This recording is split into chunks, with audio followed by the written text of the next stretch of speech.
Wacom versus People, GR number 164575, December 6, 2006. Disclaimer, medyo informal siya na discussion unlike sa previous uploads.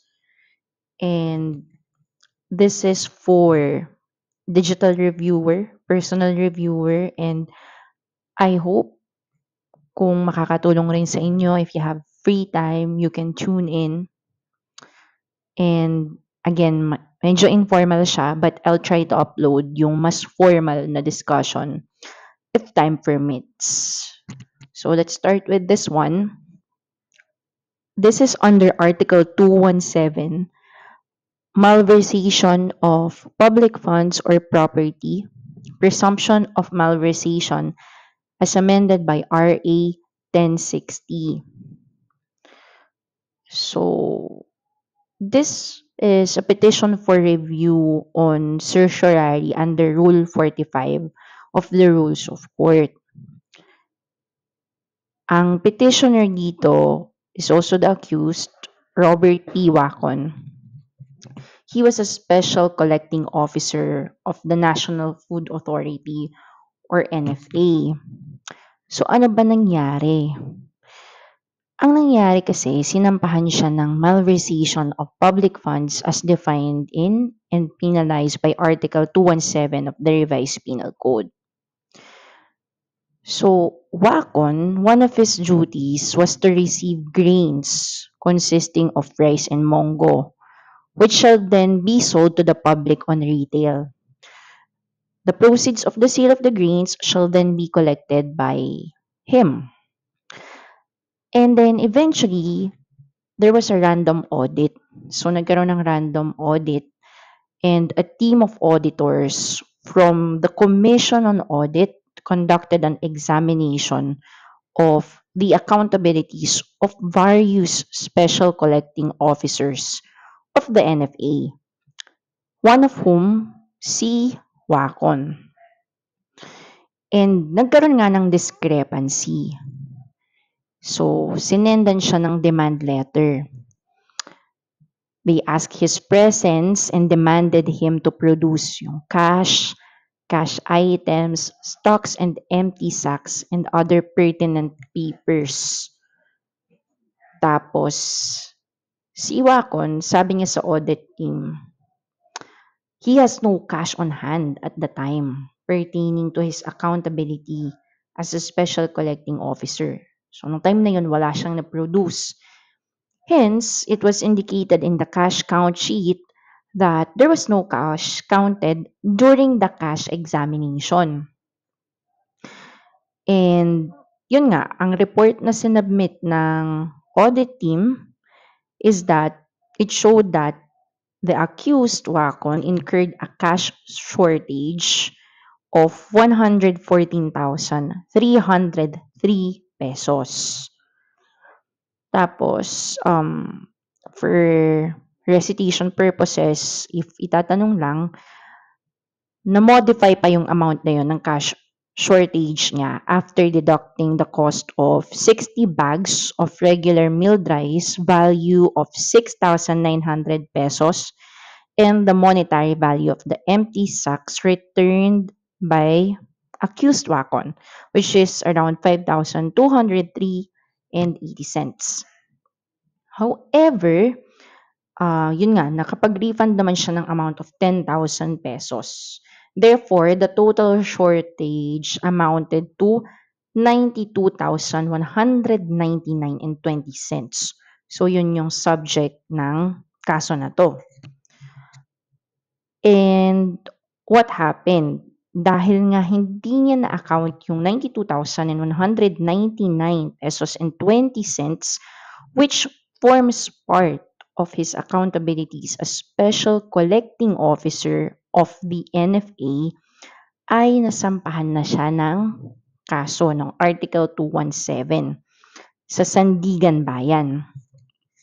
So, ang allegation sa information is that from July 19, 1979 to September 28, 1981, accused, a public officer, being a special collecting officer, National Food Authority, and as such was accountable and responsible of rice stocks and empty sacks for which he received and entrusted to him by reason of his official position, did then and there willfully, unlawfully, and feloniously, with grave abuse of confidence, misappropriate, misapply, embezzle, and convert to his own personal use and benefit the aforesaid stocks of rice and empty sacks with a total aggregate money value of 114,303 pesos to the damage and prejudice of the government in the aforementioned amount.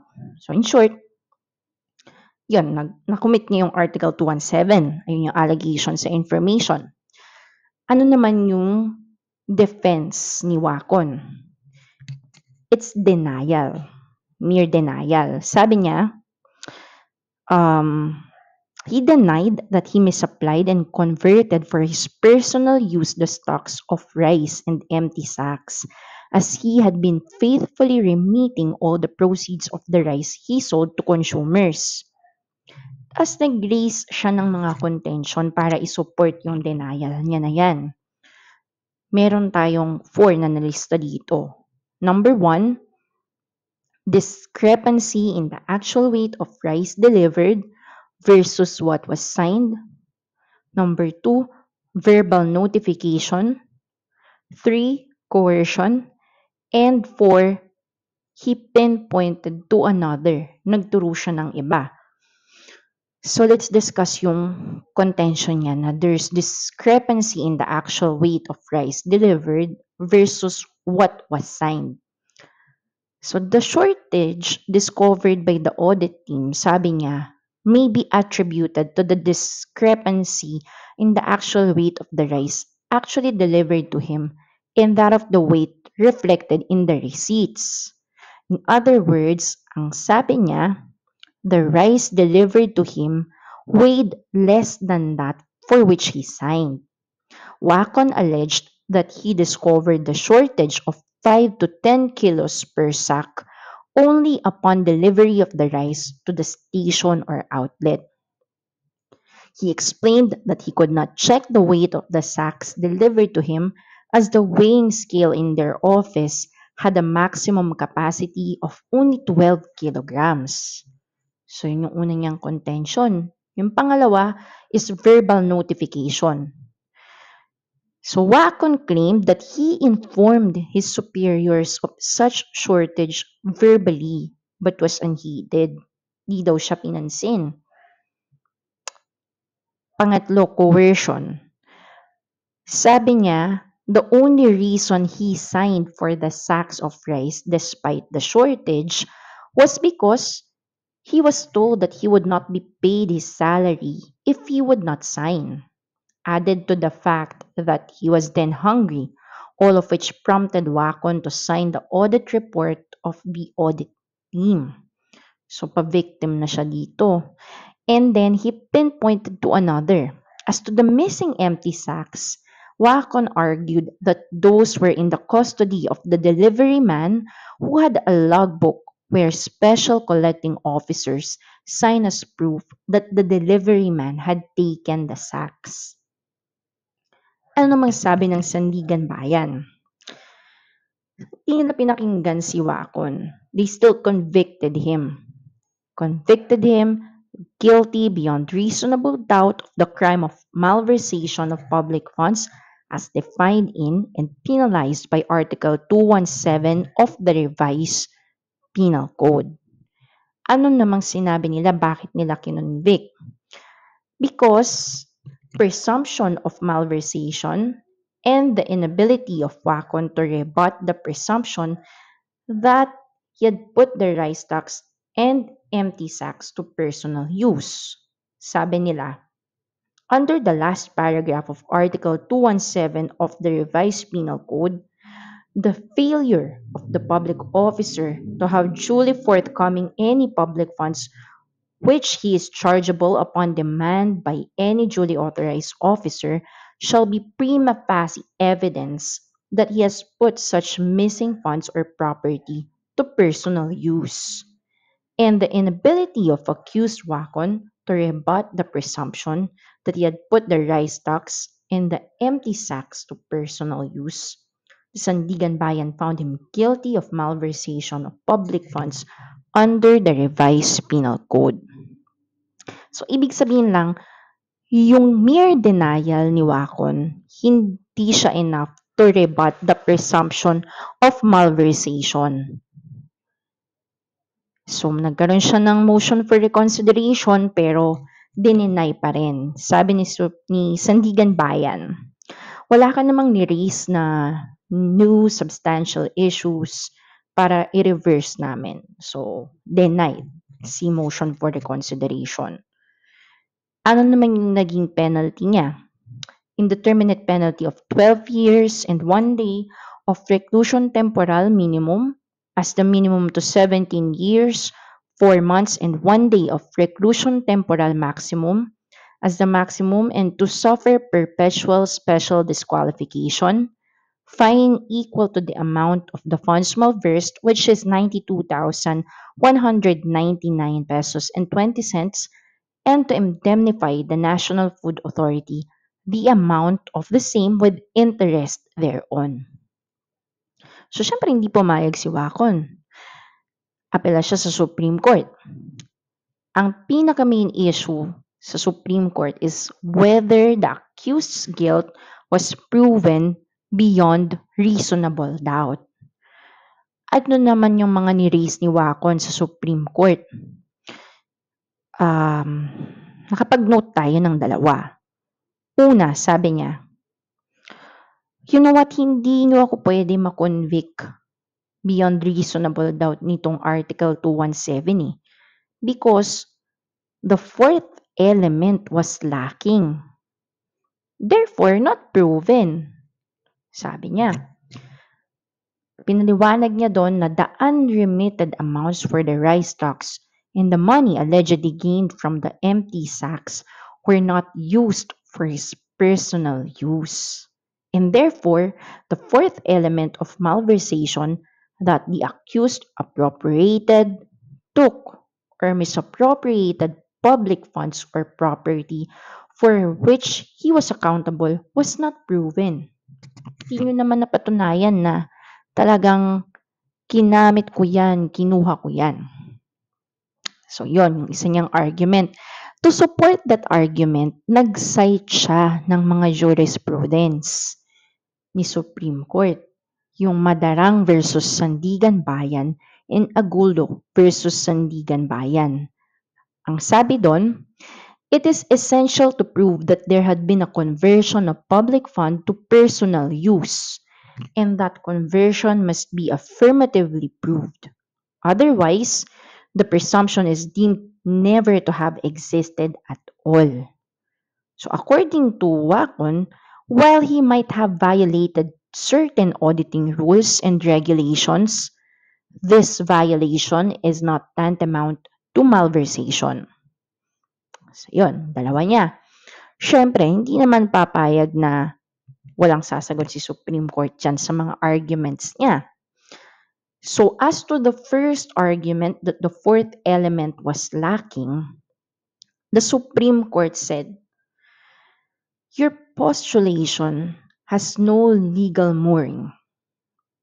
Remember, Article 217 as amended by RA 1060 no longer requires proof by the state that the accused actually appropriated, took, or misappropriated public funds or property.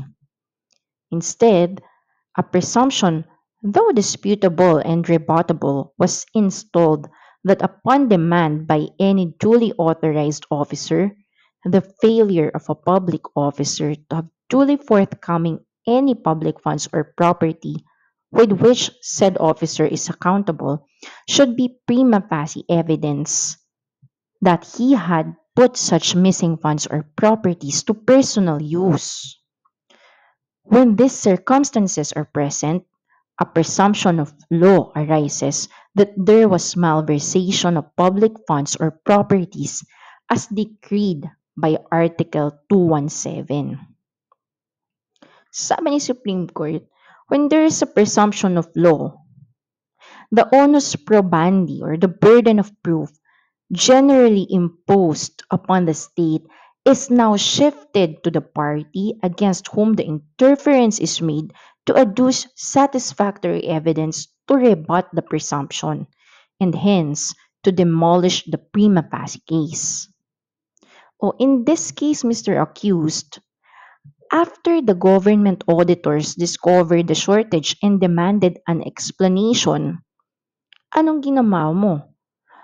You're not able to make money readily available or immediately refund the shortage or even explain satisfactorily the cash deficit. Therefore, these facts or circumstances constitute prima facie evidence that you converted such funds to your personal use. And since the facts adduced by the state brought about a prima facie evidence which is considered to sufficient or to sustain your conviction under Article 217, it is now incumbent upon you, Mr. Wacon, to destroy the presumption of law. Pero anong nangyari? In your quest to exculpate yourself from this legal assumption of criminal liability for the missing funds, anong mga sinabi mo? Anong mga dahilan mo? Number one, na yung sacks of rice were less than that declared in the receipts when they were delivered to you. Number two, sabi mo, you sold the rice at the older and lower prices kasi you were not informed of changes in the prices of the rice. And number three, that the empty sacks of rice were in the possession of the delivery men. Pero,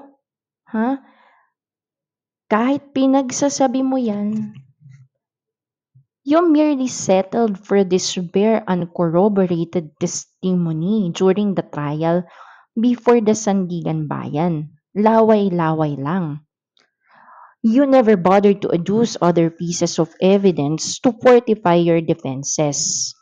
You did not produce the delivery men whom you claim had in their possession the empty sacks or any acknowledgement receipt for said bags.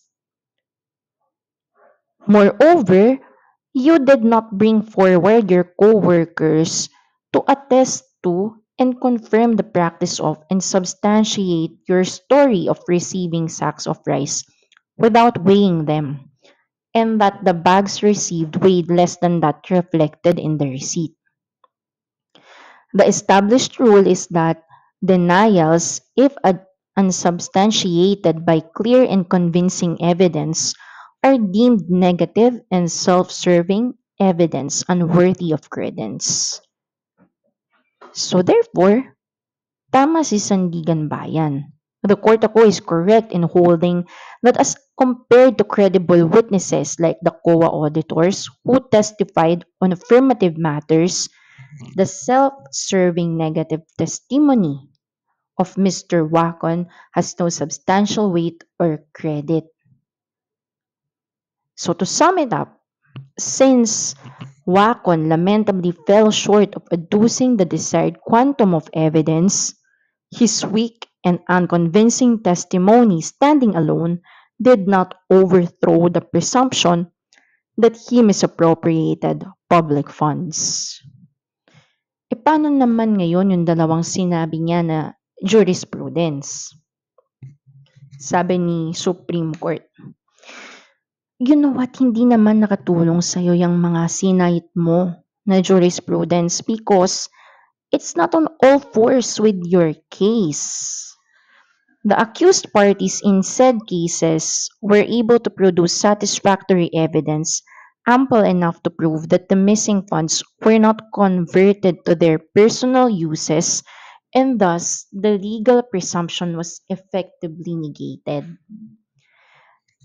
In Madarang case, the accused based on the COA audit report was charged with malversation of 20,700 pesos, representing advance rental payments for the lease of real property owned by the city of Cebu, for which he was responsible as a barangay captain.